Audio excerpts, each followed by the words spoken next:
Good evening, everybody. Thank you so much. Look at everybody in their purple. Isn't that just beautiful?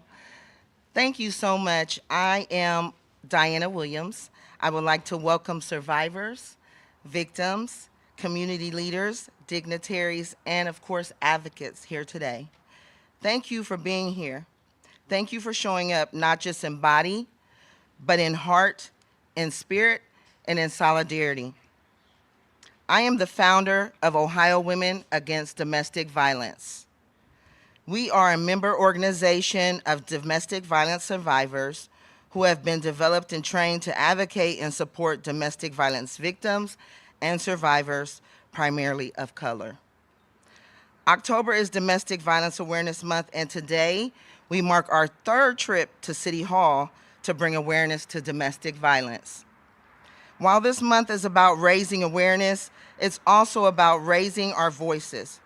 It's about saying together that silence is no longer an option, that the pain hidden behind closed doors deserves to be seen, heard, and healed. Domestic violence does not discriminate. It affects people across every race, gender, age, and income level. It happens in our neighborhoods, it happens in our schools, in our workplaces, even in our own families. And yet too often it remains invisible.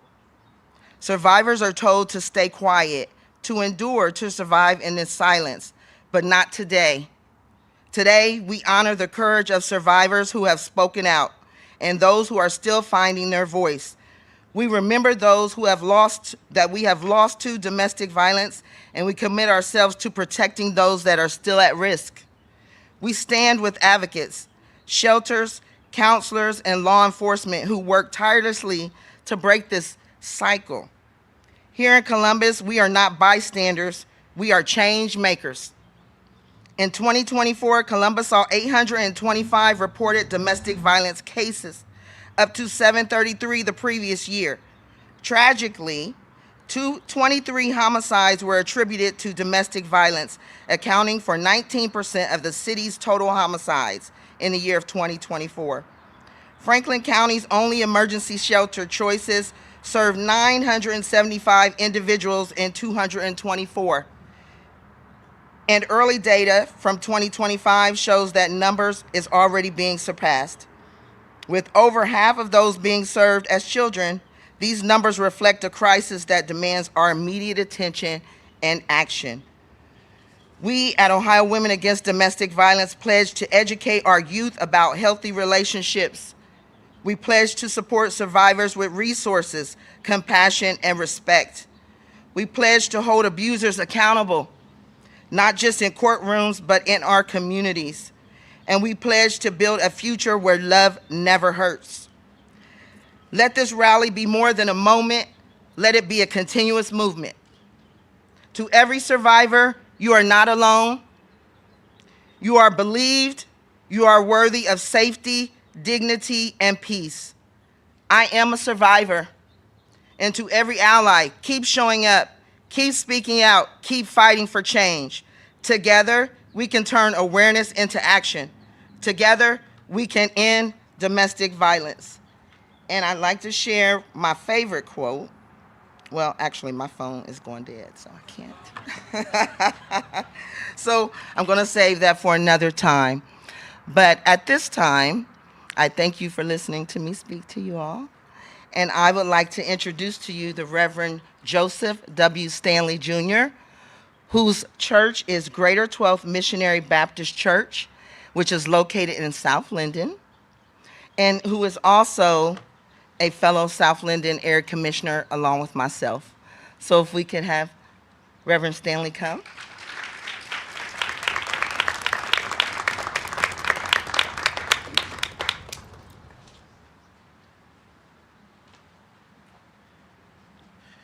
Good evening.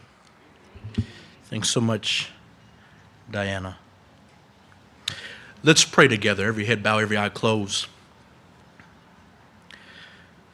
God of our weary years, God of our silent tears, our God who has brought us this far along the way, we first thank you for the gift of one more day, a day that was not promised to us, but God, through your grace, your mercy, your power, provision, and protection, you granted us this day.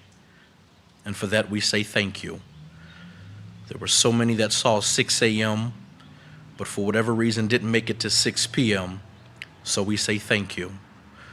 We now ask for the safety during not this moment, but for this movement as we continue to lift our voices. God, we pray for strength for those who continue about this work, standing up and in the gaps for those whose voices have been silenced, stifled, and shunned. We pray for safety for those still in the grips of domestic violence, asking for your protection and your provision, giving them safety and serenity as you carry them on their journey to liberation, freedom, and safety. For your word tells us that you are close to the brokenhearted and that you save those who are crushed in spirit. So our prayer is that you'll be close on today. We thank you for your presence in this space and ask that your spirit continue to rest, rule, and abide with us. It's in the sweet name of Jesus that I pray. Amen.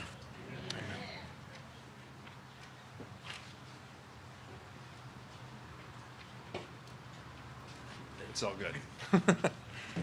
Well, good evening, everyone. When you're 6'6", you got to always figure out how to adjust the mic.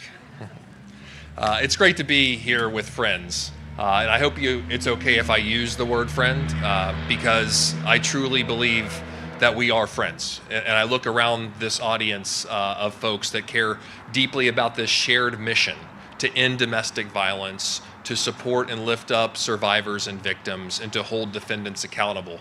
We all share in that mission together.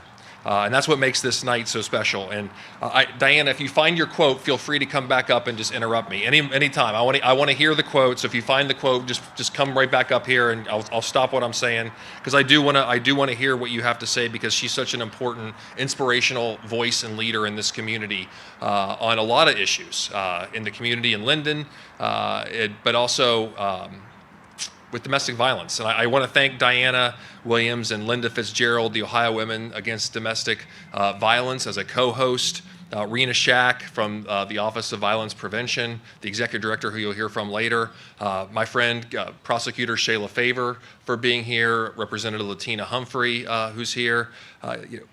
This is an important moment. Every year that we've had this awareness event, it has grown in size. And I think it is a testament to how important this issue is in our community. That with the rise of domestic violence, like, the numbers aren't getting smaller, and the cases are getting more serious. And with the rise of domestic violence and the need to tell the community, which is why we're going to turn City Hall purple, to tell the community that the folks here, whether you're from a social service agency or a prosecutor or law enforcement, we have a significant role to play to hold abusers accountable and to lift up survivors. But we need family and friends to step it up and understand that this is not a personal matter that happens behind closed doors. That if you see or know of abuse, you may be the only person that saves a life, the only person that stands between a victim and their survival.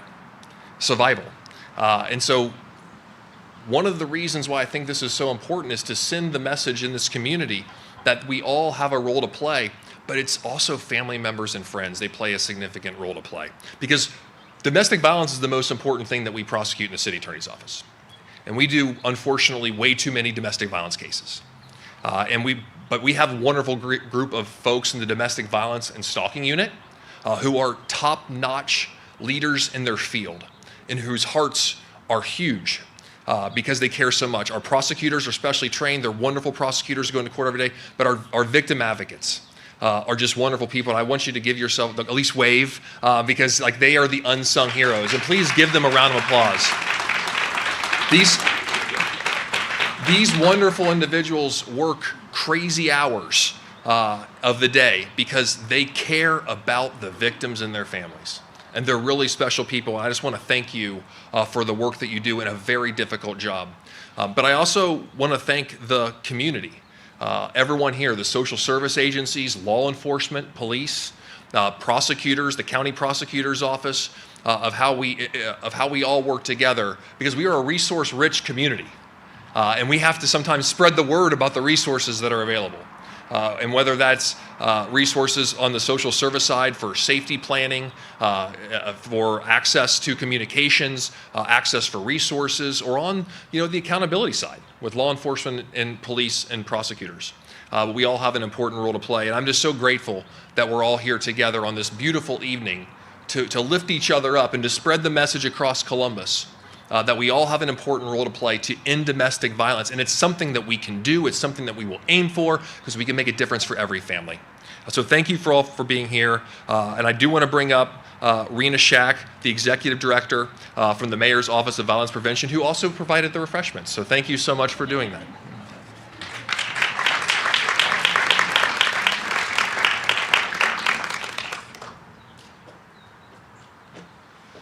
Good evening, and thank you, City Attorney. I just want to thank everybody on behalf of Mayor Ginther for being here tonight. Like City Attorney said, my name is Rena Shack, and I have the pleasure of serving as the Columbus Office of Violence Prevention Executive Director. Tonight, we're here to honor those who have ever experienced domestic violence in any way, and especially here to lift up the souls that have unfortunately been lost to domestic violence. Now, I want to make one thing clear. Domestic violence is a public crisis. It is not just a private matter, like the City Attorney said. It is one that affects individuals, communities, and families.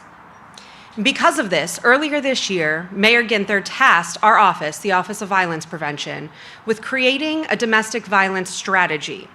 Since then, we have created and developed a three-prong approach that's rooted in research, prevention, and intervention.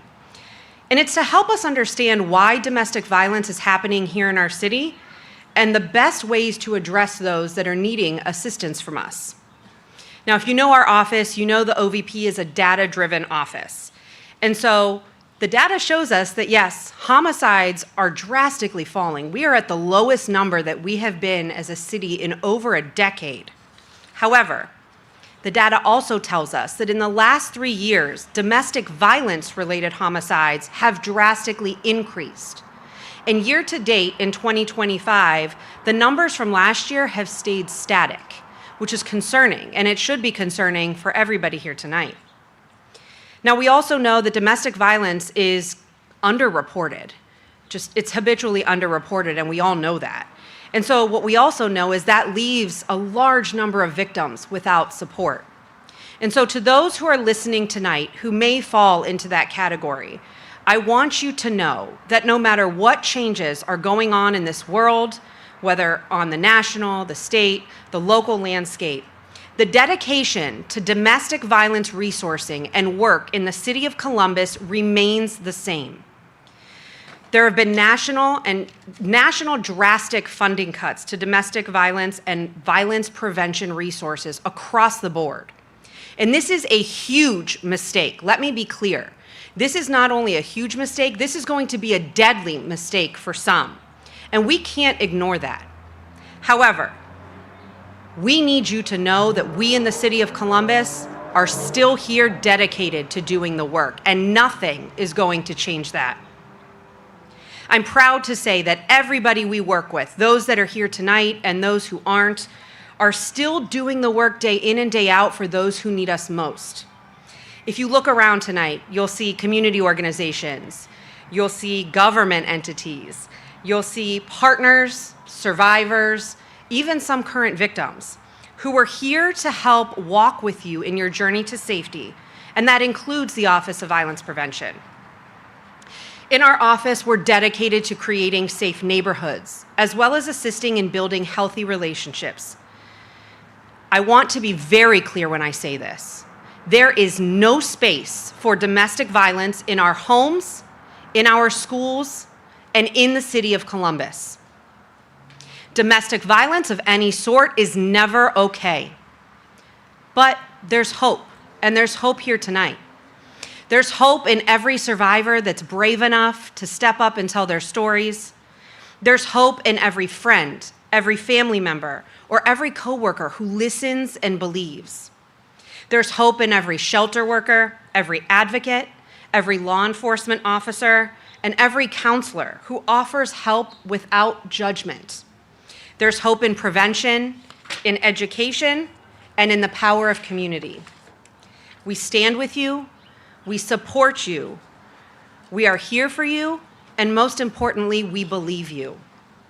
Thank you for your time and being here tonight. And right now, it's my great honor to introduce the Franklin County Prosecuting Attorney, Shayla Favor.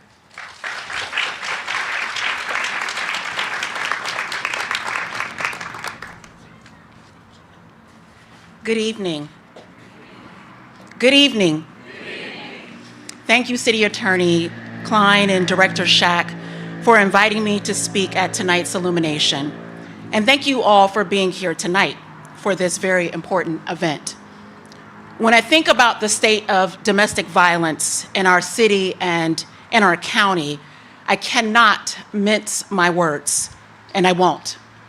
We are in crisis. Over the past year, the Special Victims Unit in the Franklin County Prosecutor's Office has handled hundreds of domestic violence cases, far too many involving strangulation. Since Ohio reclassified strangulation as a felony in 2023, our caseload has almost doubled. So far this year, my office has seen nearly 500 strangulation cases. Again, that number does not include the felony DV cases without a strangulation charge. It's October 1st, and we still have a full quarter left in this year. That change in classification matters for a multitude of reasons, but I'll share that in just a few. It shines a light on how common strangulation really is. And while the punishment now matches the danger it poses, unfortunately, these cases are extremely difficult to prove. This is for a few reasons. One, strangulation does not always leave marks, but do not let this fool you. It can cause permanent damage, like brain injuries, and in many cases, death. And another, victim non-participation. Many victims fear retaliation. They lack financial independence. They feel shame or are manipulated by their abuser, making it even more difficult for our prosecutors to establish the abuse. Our prosecutors do a phenomenal job using other evidence to build their cases and work hard on behalf of victims. This complexity, on top of the drastic increases in our cases, means our team, both assistant prosecutors and our victim witness assistants, are carrying heavier caseloads than ever. I want to pause here and just take a point of privilege to express my deep gratitude to my team. I believe most of them are standing up, but would the members of the Special Victims Unit and our victim witness units please stand so that you can be recognized? They're in the back.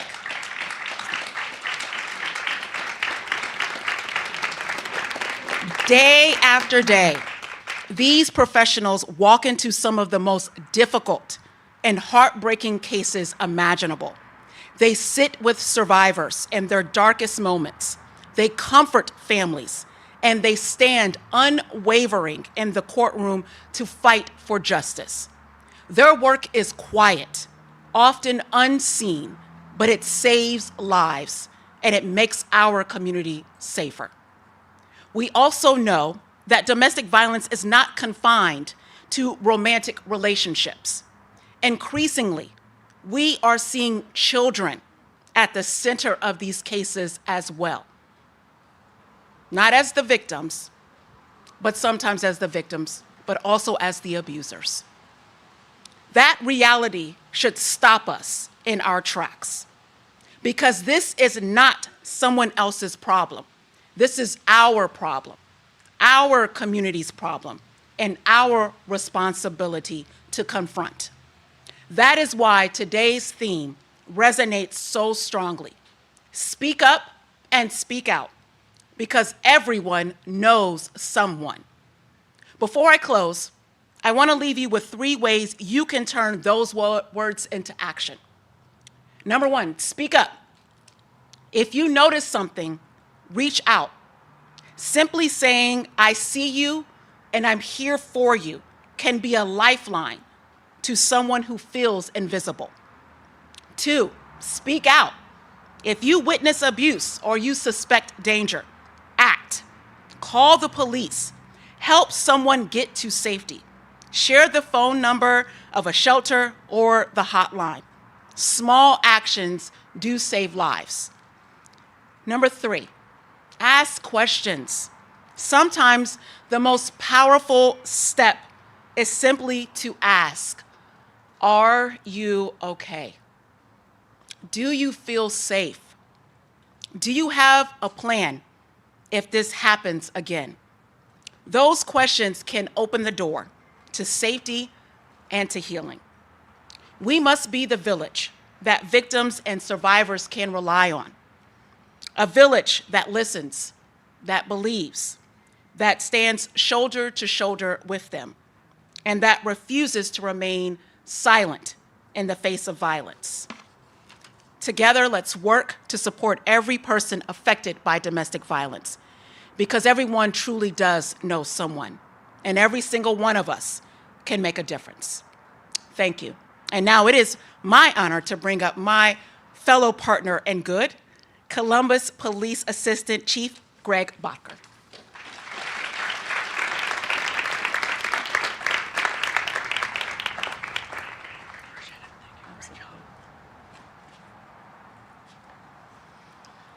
Thank you, Prosecutor Favor. Thank you, Diana Williams, for allowing me the opportunity tonight to speak to everyone. My name is Greg Bodker, Assistant Chief with the Columbus Division of Police. On behalf of Chief Elaine Bryant, it's an honor to join all of you tonight. I have the good fortune of being here each year and seeing this crowd grow, seeing the work that Commissioner Williams and all of you are doing every day. It's incredible. But tonight I'd like to take a few moments during National Domestic Violence Awareness Month to recognize the courage, the resilience, and the dignity of survivors across our city. First and foremost, to those listening tonight, those that are survivors, domestic violence has no place in our community, and we see you. We honor you, we honor your stories, and those stories matter. The paths that you have walked, they may have been lonely, they may have been painful, and they may have been accompanied by fear and uncertainty. Yet many of you continue to press forward. You're raising families, you're trying to make a better life for those families, and you're trying to maintain your safety and dignity. You are not invisible. Your lives, your voices, your journeys, they are real and they command our respect, our support, and our deepest commitment. Columbus is stronger when we stand together. As law enforcement, we have a very special responsibility. We don't merely respond to calls for help. We must listen, we must protect, and we must partner. We must do more than just investigate. We must work with everyone to prevent abuse, to break those cycles of violence, and to build trust with survivors so that you feel safe coming forward. To our community partners, your collaboration is invaluable. No one agency, no one person can do this alone. In Columbus, we must practice a united front. We must ensure that when a survivor leaves a dangerous situation, they are met with safety, they're met with resources, legal protections and counseling, and most importantly, they are met with a network of people that care and say, "We've got you." This month, let us recommit to action. Everyone here, let us recommit to action. Let us recommit to raising awareness beyond just this month. Let us recognize that domestic violence does not take a day off. Let us recommit to education, so neighbors, co-workers, friends, and family, they identify the warning signs of domestic violence and they know how to help. Let us recommit to removing barriers so survivors can report without worrying about being unsafe, being disbelieved, or any retaliation or stigma. Let us recommit to holding offenders accountable, consistently, fairly, and with justice as our guide. To supporting survivors through advocacy, housing, legal aid, mental health services, childcare, and community. Tonight, when I look across this incredible crowd, I see hope, I see future partnerships and very strong current partnerships, and I see people that have come here united to make a difference. To every survivor in the crowd tonight, your strength humbles me. Your journey inspires all of us. It inspires us to do more than we're currently doing. We in the Columbus Division of Police, we stand with you. We walk beside you. We listen to you, and we're here to protect you. We will not forget.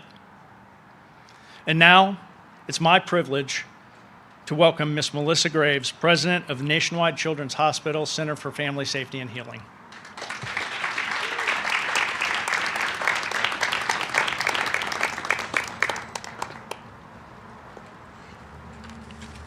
Thank you, Assistant Chief. It is my honor, and I'm humbled to serve as president at the center, where our mission is to empower people experiencing family violence with hope, help, and healing.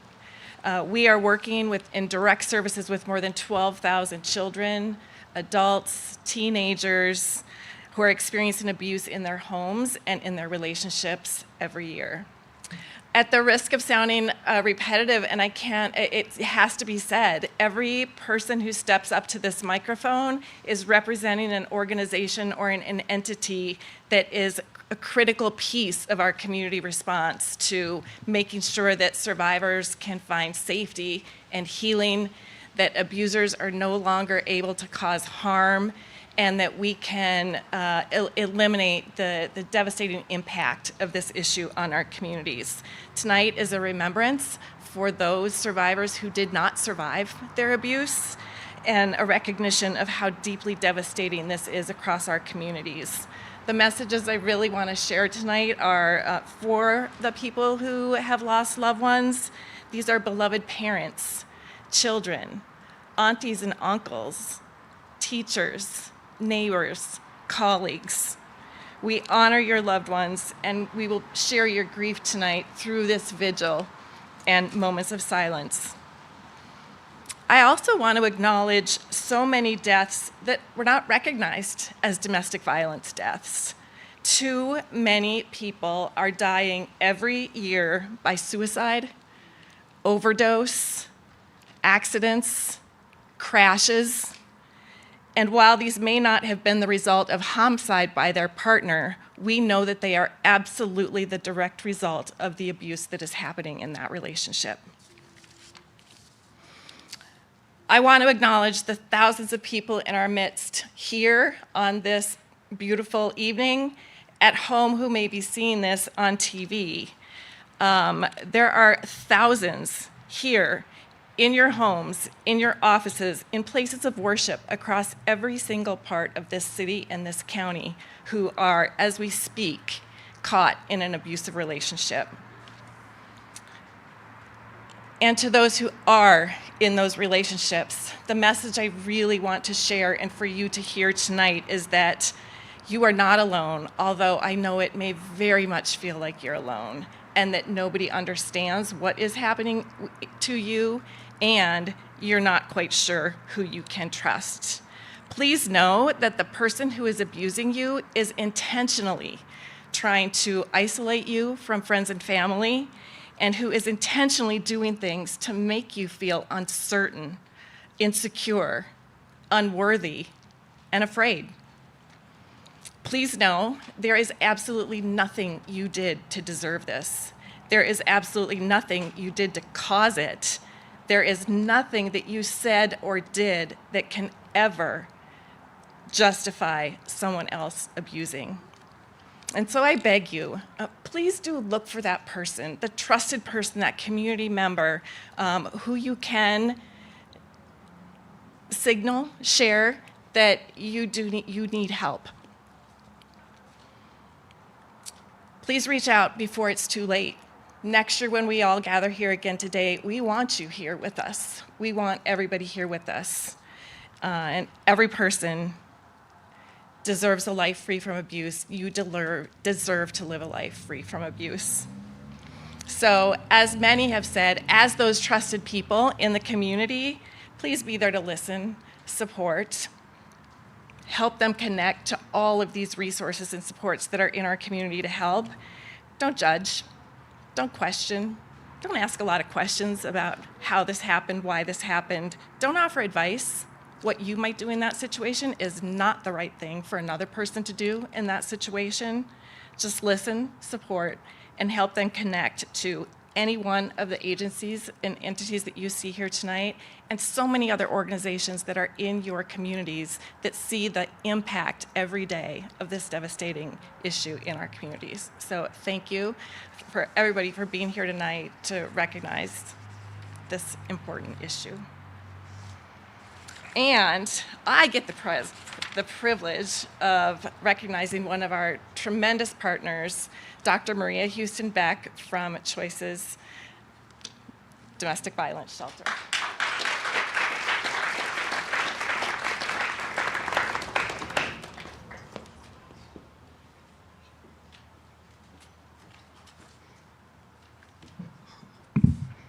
Good evening.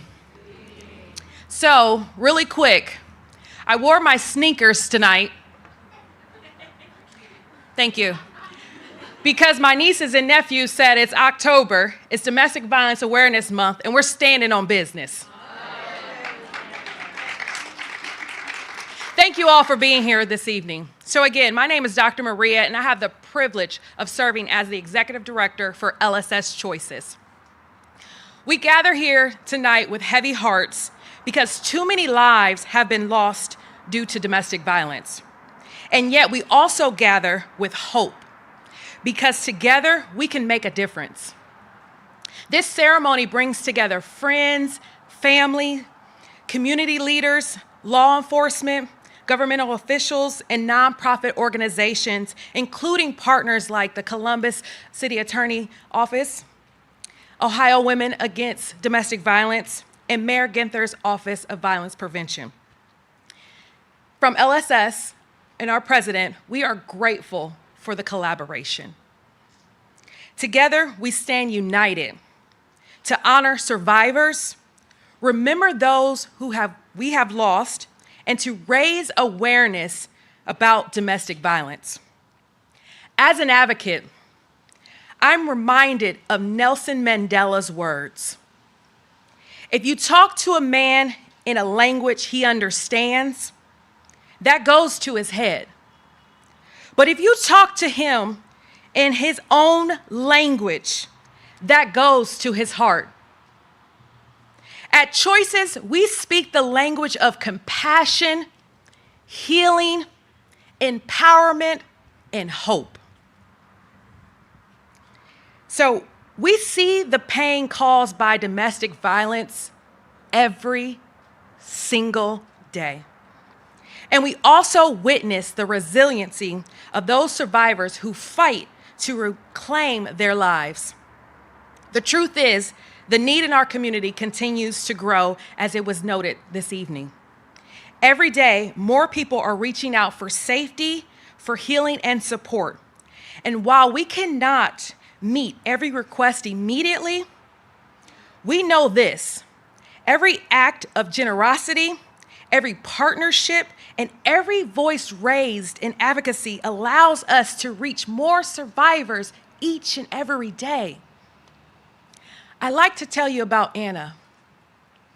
Anna was abused from the time she was 5 years old. She endured one abusive marriage, only to find herself in another violent relationship where she was controlled, she was isolated, and she was assaulted even in her sleep.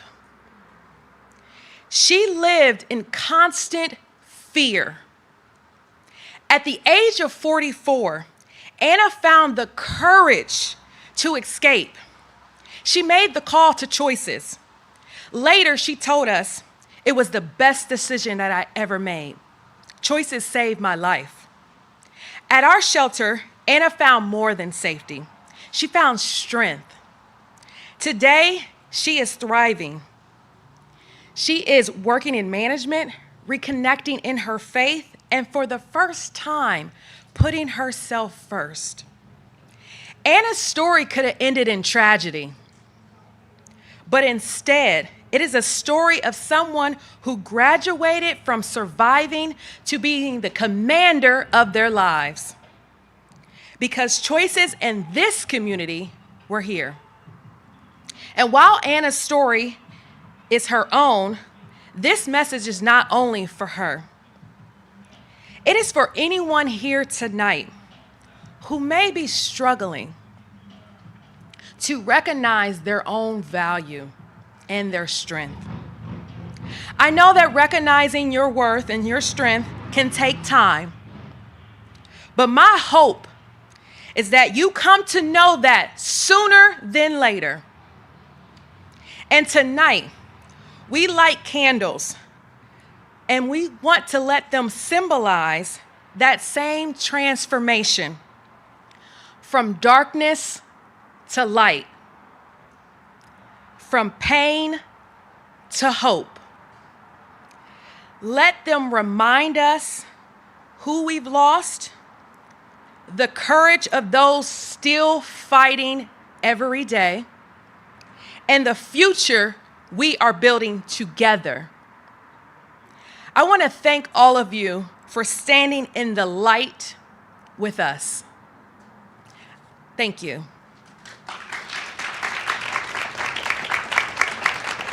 I have the privilege of bringing up one of our partners, Ramona Reyes from Catholic Social Services.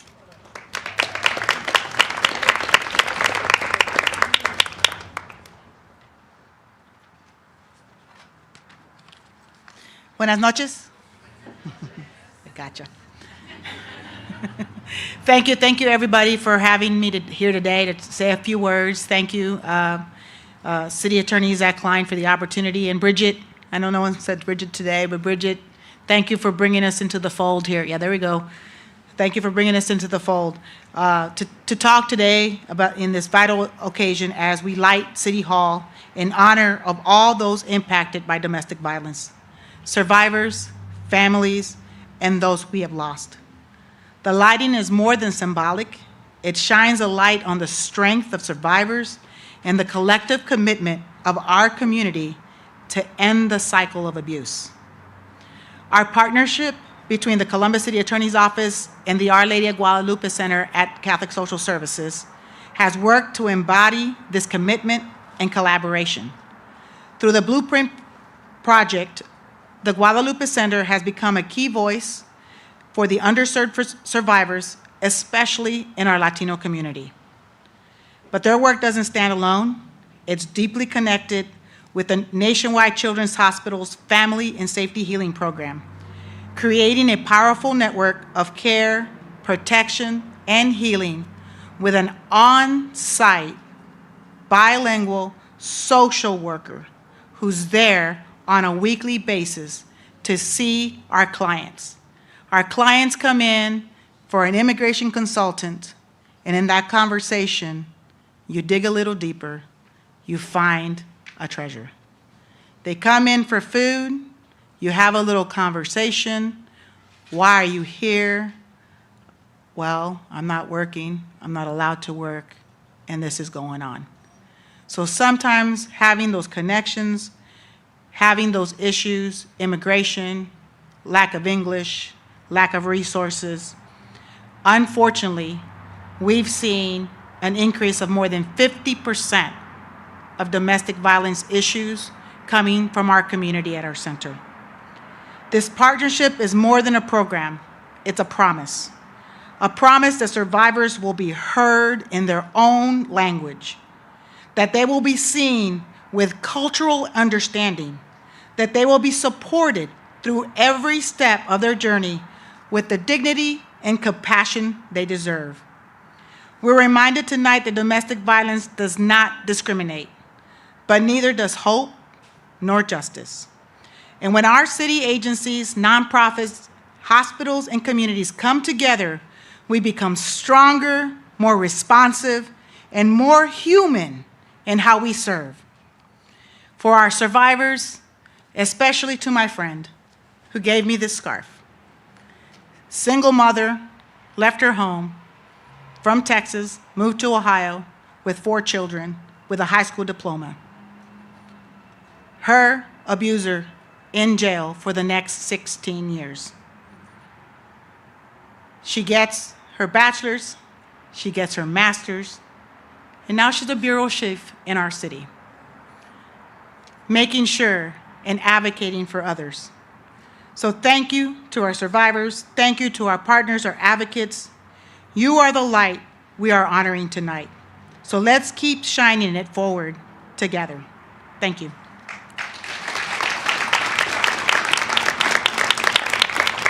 And now it's my pleasure to introduce my friend, Deputy County Administrator Joy Bivens.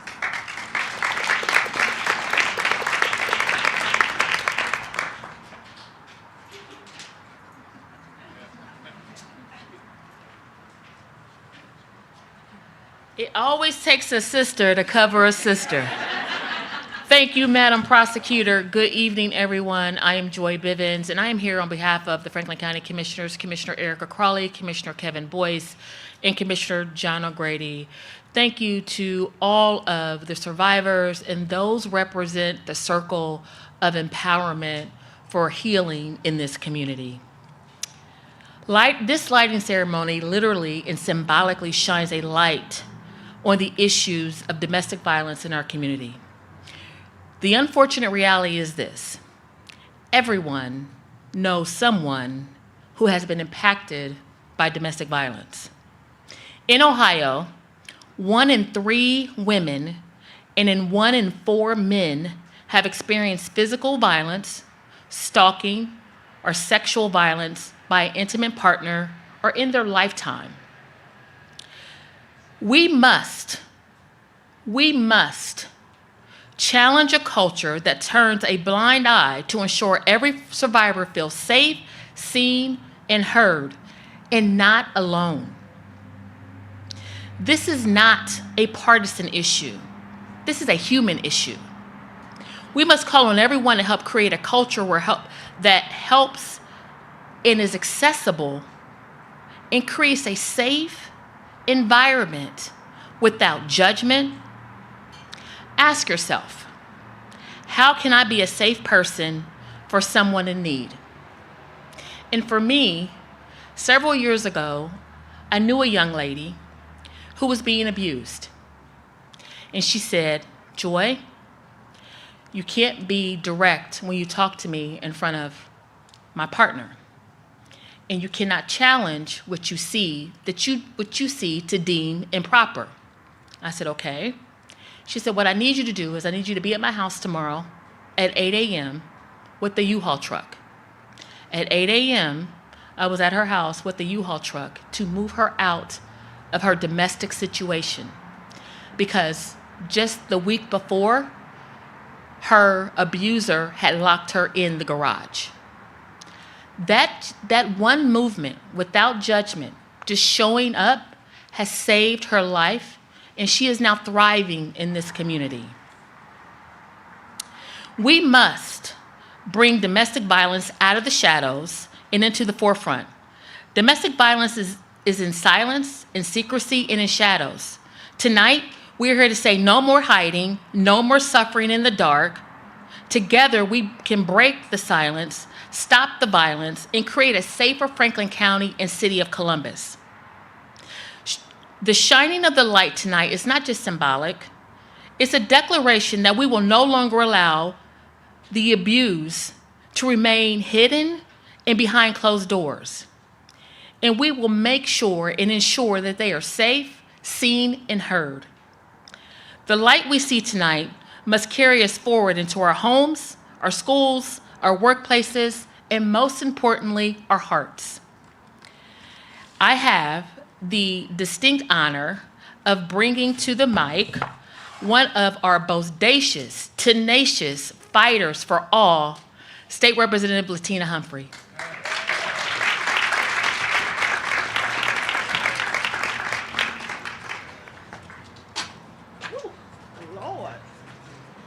All right. Well, good evening. No, see, I know we're here and it's kind of like a sad moment, but I think that we should be here to celebrate hope as well. So I'm gonna do this again. I said good evening. Good evening. Amen. That sounds good. Well, listen, as was stated, I am State Representative Latina M. Humphrey. I have the current pleasure of representing Ohio's historic 2nd House District, encompassing East Columbus, South Columbus, the entire city of Whitehall, and then I have some of those surrounding cities. But listen, I would be remiss if I did not acknowledge a few key people. I think that that is so important. First and foremost, want to acknowledge our city attorney, Mr. Zachary Klein. Thank you for all it is that you do. Appreciate you. Certainly want to honor Ms. Diana Williams with the Ohio Women Against Domestic Violence. Our bodacious Franklin County prosecutor, Prosecutor Favor, if you all would acknowledge her. Amen. Well, listen, not going to take up too much of you all's time today, but I want to say we're gathered here not just to light up City Hall purple, but ultimately to shed a light on the issue of domestic violence, to shed a light on the issues that our families, that our babies, and ultimately women have struggled with in this community. So we're here not just because it's a pretty building, not just because it's just a time to gather, but we're here to really shed a light on the issues. And I would argue every light lit today is to honor every victim. Every light lit here today is to honor every survivor. It is a reminder that the pain that was experienced by victims, the pain that was experienced by survivors shouldn't be overshadowed. It is a reminder that the issues, the bloodshed, the trauma that was brought on shouldn't be ignored, nor should it be forgotten. It is a reminder that we have got to continue to push on. But as a state legislator, as a community member, and if I'm going to be honest with you, as a victim of domestic violence, I understand the toll and the issues that come about. The issues, the impact that was on my child, the impact that goes on to our communities, the impact that goes on to our everyday lives. I understand it more than people would think that I do. But I'm so glad to be engaged and locked arm in arm with you today. Because again, today is not just about awareness. Today is not just to light up a building, but it is about acknowledging, but then also there is this call to action that comes about. I would argue for the state of Ohio, there's a whole bunch of things we could be doing, but we have made great strides as it relates to addressing the issue of domestic violence. We've increased penalties, all the things, but the thing that we lack on doing is really addressing or strengthening protections for victims. The thing that we have failed to do, the thing that we have lacked to do is investing in housing, investing in child care, investing in transportation, investing in counseling services. We have lacked in that regard. And so the reason why I'm here today is to say that I am a partner of you all. I would argue that most of my colleagues are a partner of you all, but if it is, we really want to address the issue of domestic violence. It's great to be here at City Hall. It's great to go down to the county buildings. It's great to do all of those things, and I'm thankful for all of our partners, but I would urge a lot of you all to come on down to 1 Capitol Street, Capitol Square, and fight with us in the George Washington Williams rooms in the State House.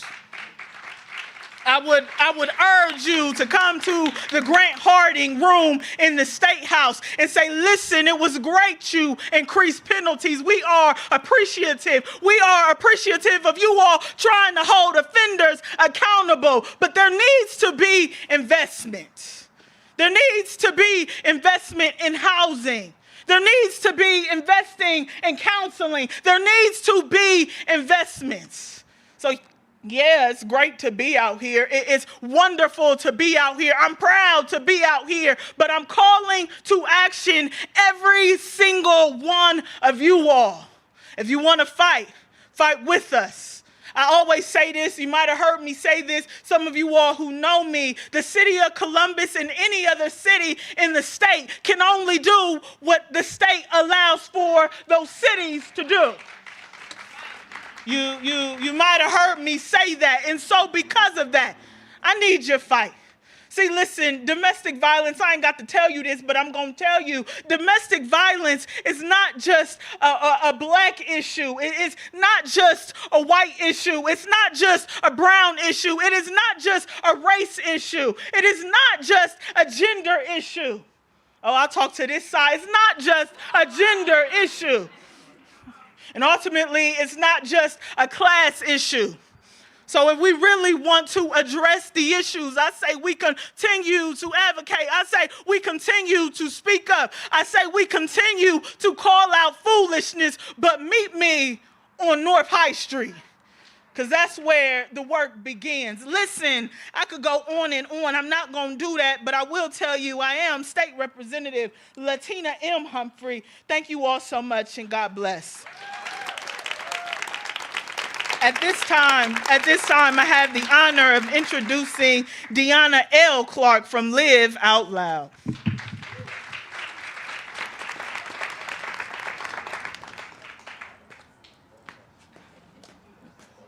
Good evening, everyone. Before I start, I want to give a thank you to City Attorney Zach Klein. I feel like you're my friend because I've seen you so long in these spaces.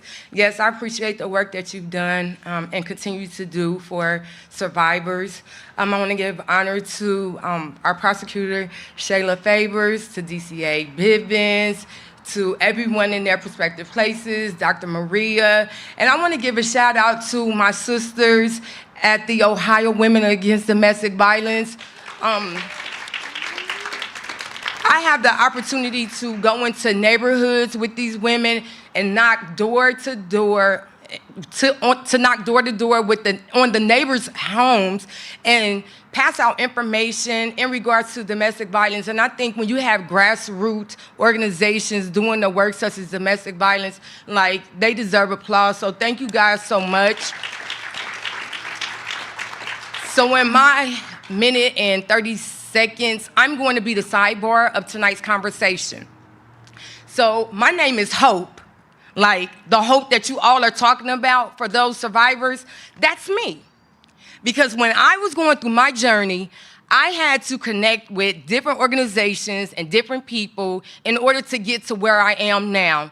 And I'm going to give special flowers out to a woman by the name of Amelia Sykes, who actually, when I started out trying to figure out where do I start, what do I do, and I was in the closet, I didn't want to say anything. I was afraid and ashamed about what I had been through as a survivor. This woman, I always state, put a cape on my back and made me be able to stand in front of people like yourselves and talk about what I experienced, go through the court system, have a legal advocate, connect with law enforcement, Those people became my community. Those people became my people. Those people gave me hope. Those people, this is the result of when you get together and you do what you do as an organization, resources, legal advocates, law enforcement, when you come together, this is what it looks like.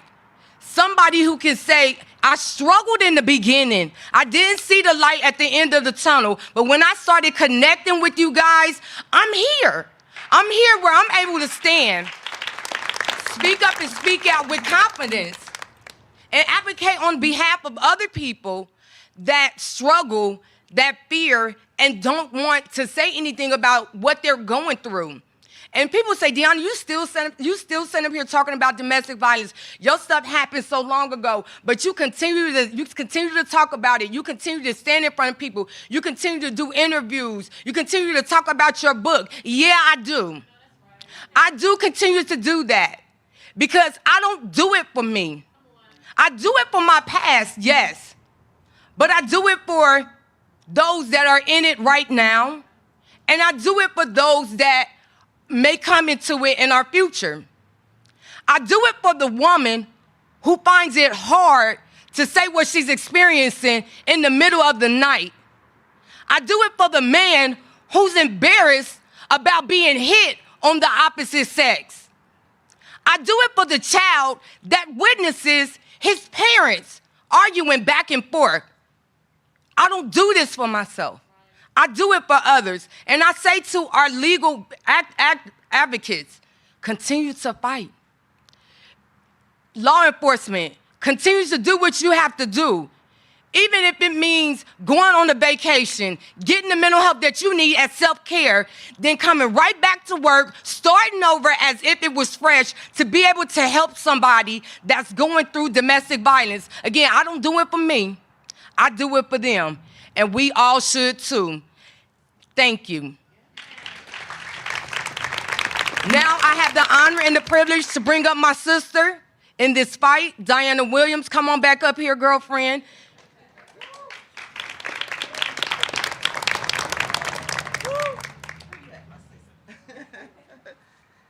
Thank you so much, Deanna. I thank you for being my sister in this fight, and you've been there since day one, and we're in this together. So at this time, we're just going to do a small presentation, the Ohio Women Against Domestic Violence, if you all would come forth.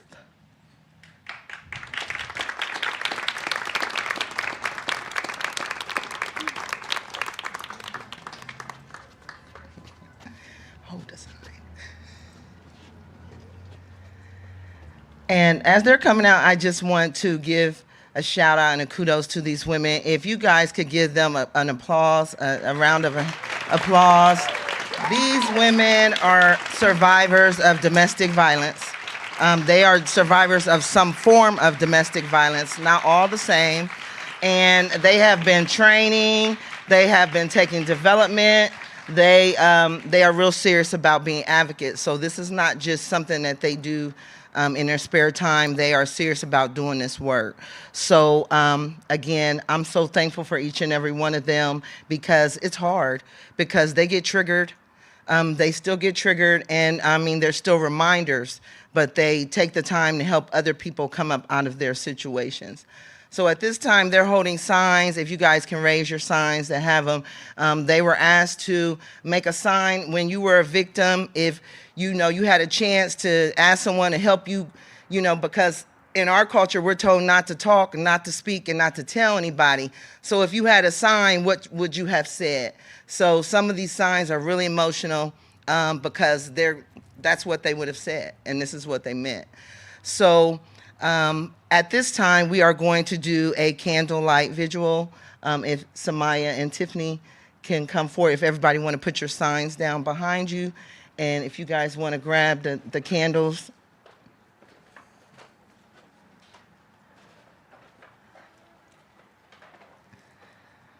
Okay. And we are going to light candles for those that we have lost in 2025 to domestic violence.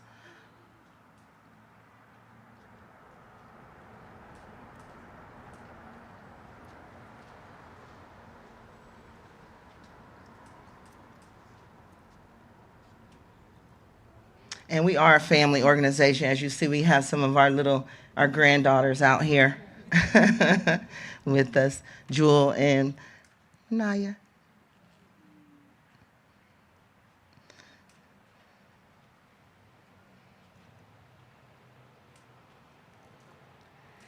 And is there anyone, any advocates or anybody in the audience that would like a candle for a reminder if you've lost someone to domestic violence? We have plenty. No?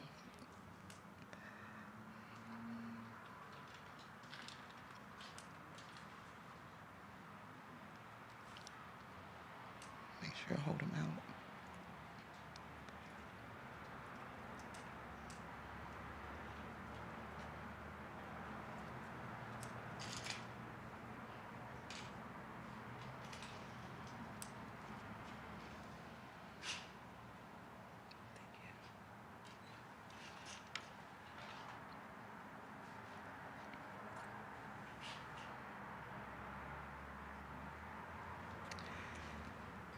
And at this time, if we will all bow our heads. Most gracious and heavenly Father, we come before you and we thank you today for allowing us to come together in your name. There are those that we know that are no longer with us, Father, but we would like to thank you because we are here to honor their remembrance. So as we light these candles, we take a moment and we ask that each one of you just take a moment and think about someone that you may know that was a victim or a survivor of domestic violence, because as we said, everyone knows someone.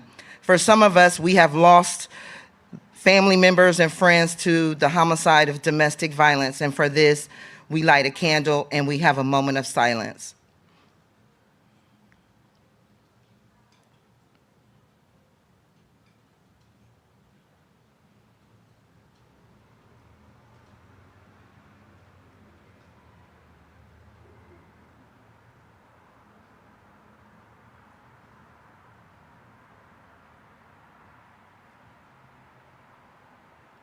Father, we thank you in Jesus' name. May the women of Ohio Women Against Domestic Violence blow out your candles. And you collect them.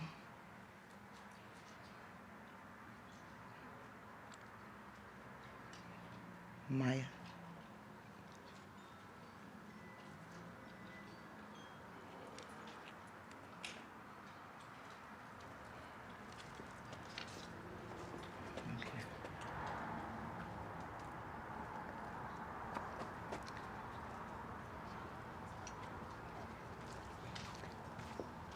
And again, I thank you, the women of Ohio Women Against Domestic Violence. I couldn't do this without you.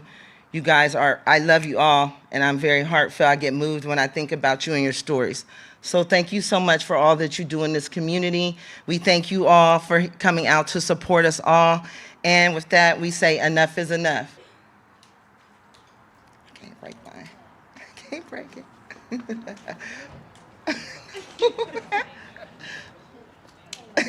Thank you. As we light up City Hall. Thank you.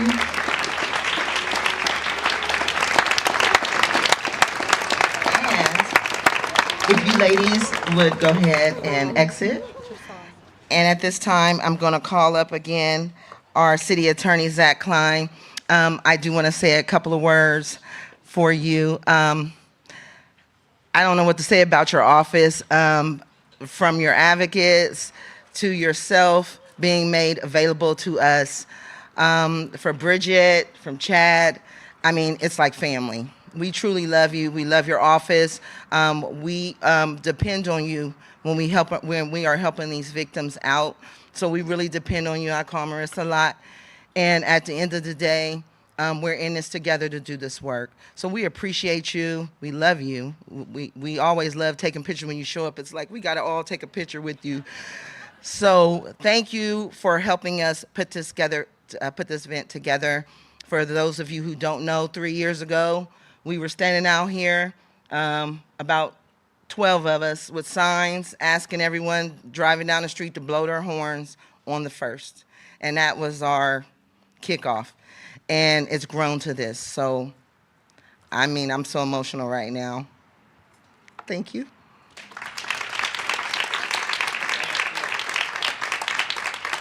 Stay up here and help me close it out. I appreciate you so much. Just a wonderful organization, a wonderful person who has shared her own personal story, has created a movement in the city of Columbus and in Franklin County to help so many others. So just love you and appreciate you and all the work that you're doing. You know, if this is your first lighting, you see why it's such an impactful event. Of just all of the great people that are involved, and whether it's survivors and victims, whether it's organizations that are rooted within the hope and opportunity and remembrance of domestic violence and abusers, like yours, Diana. Yes. And it's just wonderful. I think we have an important charge of we're going to do this event next year, because I think the reality is, as we try to eliminate domestic violence, we realize there's going to be domestic violence next year.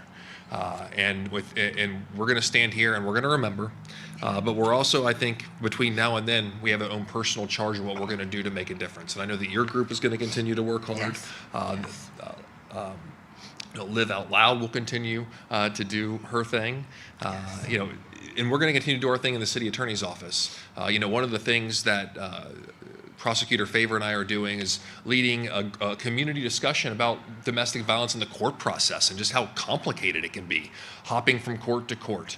And while we do have wonderful advocates in both the county prosecutor and the city attorney's office, wonderful prosecutors in the county prosecutor's office and the city attorney's office, we know the process can be complex. And so, what can we do within our own control to change that? And part of that is to just let you know, if you haven't taken it, there is a community survey about domestic violence.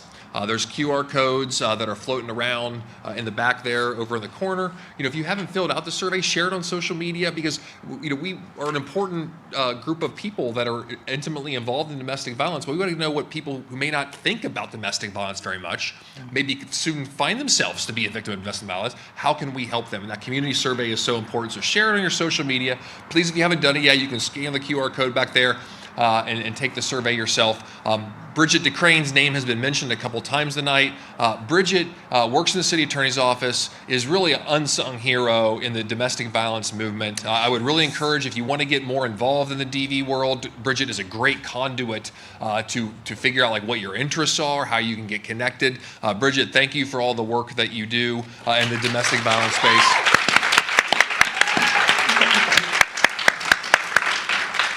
And I thought maybe there was something I was going to pull and it was going to turn City Hall purple, but it's already purple. So I don't know if I just say close your eyes and then open them and it's going to be purple. But it's really, it's beautiful. It's in remembrance. It's with hope and it's with opportunity. So thank you all for being here tonight. As we go forward, do your part over the next year. Every single day, do your part to help others. So thank you so much. Thank you.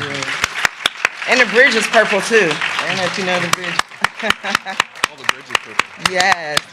Thank you, everybody. Thank you, everyone. Thank you so much. Oh, thank you. Thanks.